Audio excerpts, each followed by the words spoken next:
पर इस तरीके से गाली गलौज करना, वो भी देश के प्रधानमंत्री के लिए, ये कतई कोई स्वीकार नहीं कर सकता है। भाई मेरे प्रधानमंत्री हैं, वो हमारे देश के प्रधानमंत्री हैं। वो इनकी राज्य में सरकार है। अगर ऐसे जो भी तत्व हैं उनको चिन्हित करके कार्रवाई होनी चाहिए। अगर ऐसा हुआ भी है, मैं अगर कह रहा हूं, लोकसभा के दौरान भी जब इन्होंने मेरे परिवार के लिए भी ऐसे शब्दों का इस्तेमाल किया था, तुरंत इनको जवाब मिला था।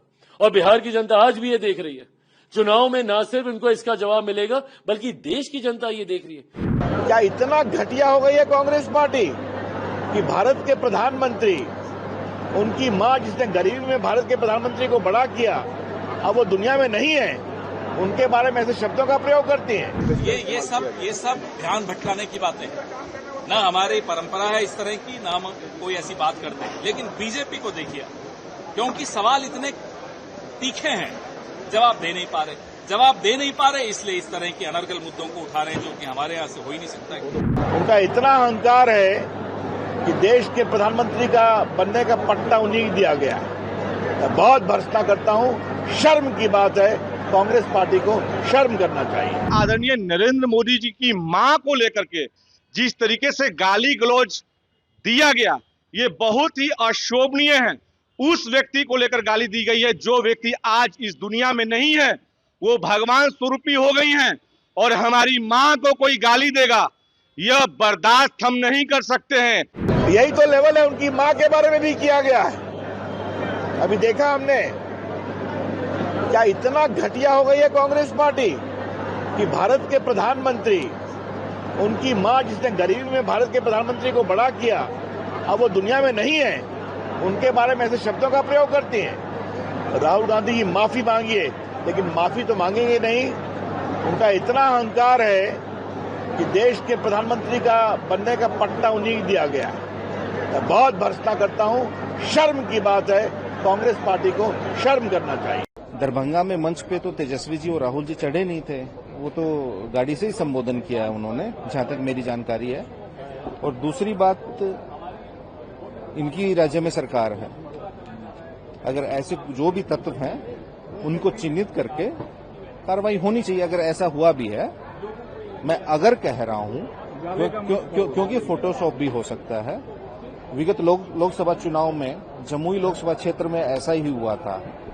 किसी ने गाली दी किसी को, और वो पता चला कि बाद में कौन था, कहां से आया था, क्या था।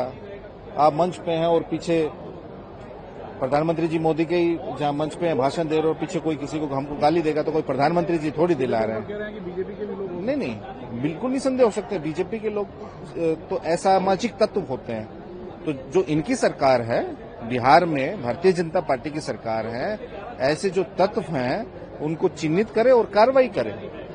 हम तो ये कह रहे हैं, अगर ऐसा हुआ है तो। जिस भाषा का ये लोग इस्तेमाल करते हैं, राजनीति में मतभेद होंगे और वो स्वाभाविक हैं। और भारत जैसे लोकतंत्र में, जहां पे इतनी विविधताएं हैं, जहां पे इतने राजनीतिक दल हैं, हर किसी का अपना पक्ष होगा, हर किसी का अपना मत होगा। पर अगर मतभेद की परिभाषा शब्दों की मर्यादा को गिराना है, तो ये कतई भारत जैसे लोकतंत्र के लिए उचित नहीं है। और मैं कतई इसको स्वीकार नहीं करता हूं। मैंने हमेशा कहा है कि राजनीति में भाषा की मर्यादा का पालन करना होगा। और भारतीय भाषाओं की खूबसूरती है भैया, इतना बढ़िया शब्दकोश है भारत की हर भाषाओं के पास कि आप बड़े से बड़े विवादित विषय को बड़े से तीखा वार आप मर्यादित शब्दों में कर सकते हैं। पर इस तरीके से गाली गलौज करना, वो भी देश के प्रधानमंत्री के लिए, ये कतई कोई स्वीकार नहीं कर सकता है। भाई मेरे प्रधानमंत्री हैं, वो हमारे देश के प्रधानमंत्री हैं। वो अगर आपको उनके किसी विषय को लेकर ऐतराज भी है, तो आप अपने पक्ष को रखिए ना, पर मर्यादित होकर उस पक्ष को रखिए। आप हमारी नीतियों को लेकर हमें घेरने का काम कीजिए, आप हमारे कार्यों को लेकर हमें घेरने का काम कीजिए। पर यह कौन सी परंपरा की शुरुआत है कि आप गाली गलौज करेंगे? इसको कतई कहीं नहीं स्वीकार किया जा सकता। और कांग्रेस जैसी पार्टी, जो कि देश की सबसे पुरानी पार्टियों में से एक है, कांग्रेस जैसी पार्टियों के रहते हुए इस तरीके की भाषा का इस्तेमाल किया जा रहा है। और किस तरीके का गाली गलौज! मतलब ये गली में नुक्कड़ के गुंडे ऐसी भाषा का इस्तेमाल नहीं करते। और ये वही चलन है, ये वही परंपरा है राष्ट्रीय जनता दल जैसी पार्टियों की, जिसकी वजह से 90 के दशक से बिहार जो हमारा बदनाम हुआ है, आज तक हम लोग अपने उस खोए हुए गौरव स्वाभिमान की हम लोग लड़ाई लड़ रहे हैं। राष्ट्रीय जनता दल जैसी पार्टियों ने जिस तरीके से 90 के दशक से बिहार को बदनाम करने का काम किया, यही बोलचाल की वजह से, इसी तरीके की कार्यशैली की वजह से, सोचिए ये इनके कार्यकर्ता हैं जो प्रधानमंत्री के लिए मां बहन की गालियों का इस्तेमाल कर रहे हैं। ये कार्यकर्ता हैं कि ये गुंडे हैं आपके भैया। और ये वही लोग हैं जिन्होंने 90 के दशक में किस तरीके से अपराध, हत्या, लूटमार, डकैती, बलात्कार जैसी घटनाओं को चरम सीमा पर ये लोग लेकर गए थे। जो व्यक्ति गाली गलौज खुलेआम खुले मन से कर सकता है, राजनीतिक दल के वरिष्ठ नेताओं के सामने कर सकता है, वो सोचिए वो अपने घर में, गांव देहात गांव में जाके वो क्या कर रहा होगा। किस तरीके की राजनीति राष्ट्रीय जनता दल और कांग्रेस जैसी पार्टियां करना चाह रहे हैं। और जब जब चुनाव आता है, इस तरीके से भाषा की मर्यादा को ये लोग गिराने का काम करते हैं। भाई, मैंने हमेशा इस बात को कहा है कि हर किसी का परिवार आपके लिए सम्मान का विषय होना चाहिए।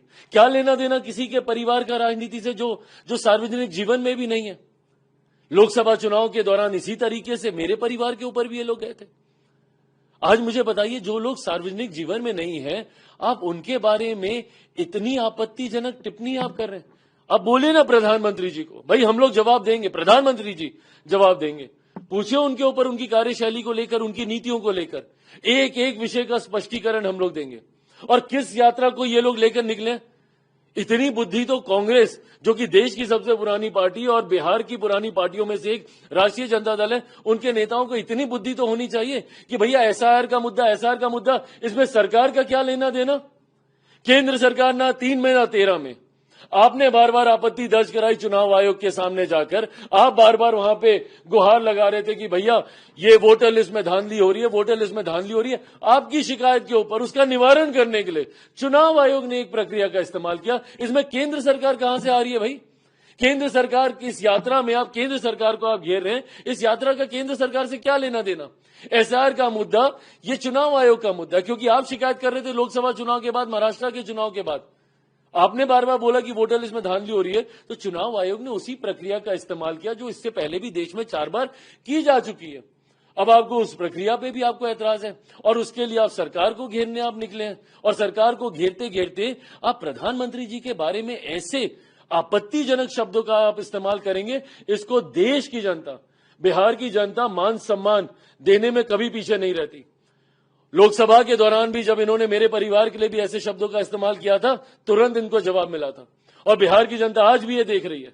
चुनाव में ना सिर्फ इनको इसका जवाब मिलेगा, बल्कि देश की जनता ये देख रही है कि कैसे आप अपनी ओछी राजनीति को साधने के लिए आप घर परिवार की माताएं बहनों तक को आप उसमें घेरने का आप काम कर रहे हैं, जो कि घोर निंदनीय है।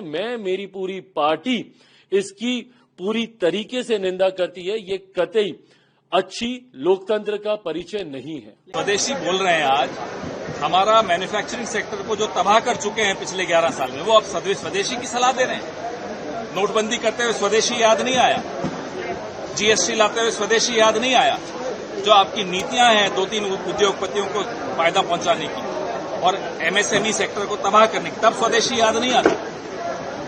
4 महीने पहले कहते हैं कि छोटी आंख वाले गणेश जी, अब कह रहे हैं चीन के साथ मिलकर व्यापार करेंगे। क्या हो रहा है, ये मजाक बना रखा है देश का ये सरकार। सर, बीजेपी जोरदार हमला कर रही है कि जाले में कांग्रेस के मंच से नरेंद्र मोदी की माता जी के लिए अब्यूजिंग लैंग्वेज ये सब ध्यान भटकाने की बातें हैं। न हमारी परंपरा है इस तरह की, न हम कोई ऐसी बात करते हैं। लेकिन बीजेपी को देखिए, क्योंकि सवाल इतने तीखे हैं, जवाब दे नहीं पा रहे, इसलिए इस तरह के अनर्गल मुद्दों को उठा रहे हैं, जो कि हमारे यहाँ से हो ही नहीं सकता है। वो तो कह रहे हैं नरेंद्र मोदी गंगा जल की तरह पवित्र है, आप लोग उन्हें अपमानित करने की कोशिश। क्लीन गंगा प्रोजेक्ट में तो बहुत करोड़ खर्च हुआ, अभी तक नहीं हुई।